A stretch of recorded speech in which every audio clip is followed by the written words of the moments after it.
They referred to our country, the induction of our country, as the Great American Experiment. Why did our forefathers want to separate from Great Britain?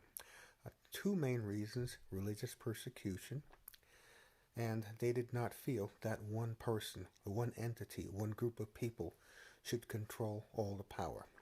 Uh, Sadly, the American experience was doomed from the get go. The preamble of the Constitution refers to blacks as three-quarters of a human, refers to Indians as savages. I am Cuban. I am part Taino Indian, part black, and I guess part uh, Hispanics from Spain. Mexicans are part black, part Aztec, with some Caucasian thrown in there from Spain. Uh, so if you're Hispanic, you're a savage, according to the Constitution. That was mistake number one. Uh, the mistake number two is from the get go, they did not want to outlaw slavery. You cannot have a democracy with only one race. The preamble also states that the Constitution was intended for rich landowners, did not acknowledge women, blacks, or Indians, Hispanics, okay? Uh, Eventually, sadly,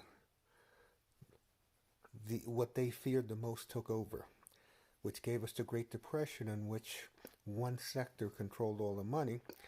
The Great Depression was not due to Wall Street, due to the uh, downfall of the stock market. The Great Depression was due to selfish, bipartisan politics. So, we figured it out. Along came Roosevelt, along came the Second World War, and eventually we figured it out. Now, fast forward, here comes the 1980s.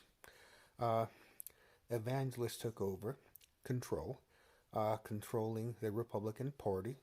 That gave us Ronald Reagan, which was the beginning of the end.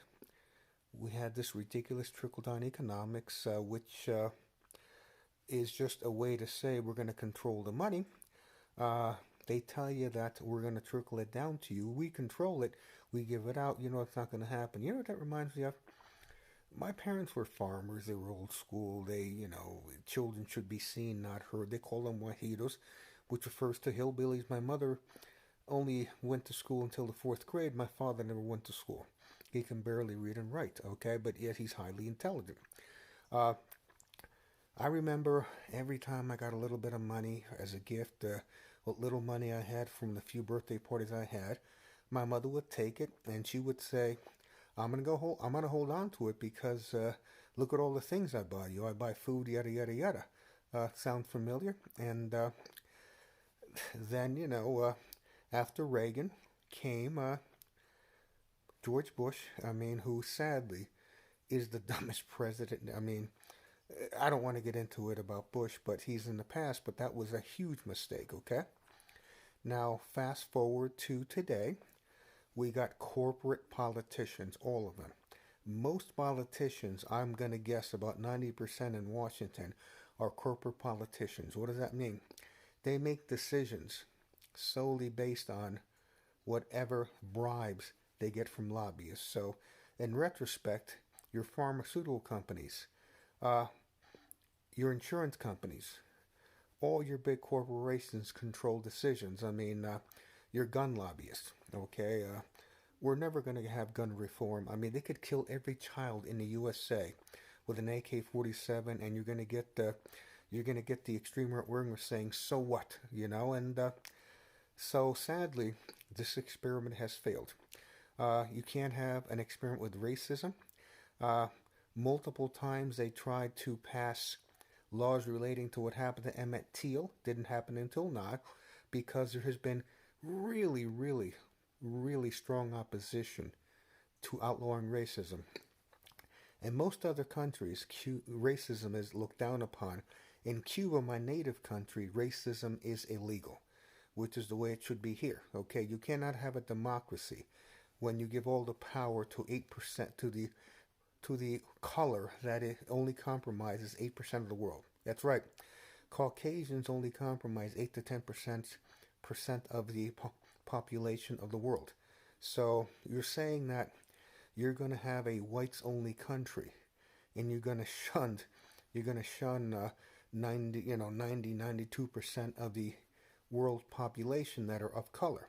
So sadly, we let it get away from us. We let religion take over, which was the exact opposite of what our forefathers intended.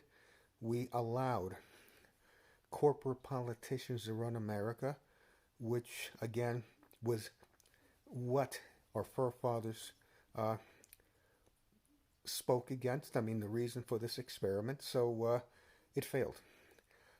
Now we have candidates like Marianne Williamson who are being shunned not just by the government but the press. The government controls the press. So I think this experiment failed. The only hope is a younger generation, an uprising. I hope we don't get a real insurrection. That's my biggest fear, because that would be the end of America. We'd become a colony, perhaps of Britain or even China again. So have a good night. Something to think about.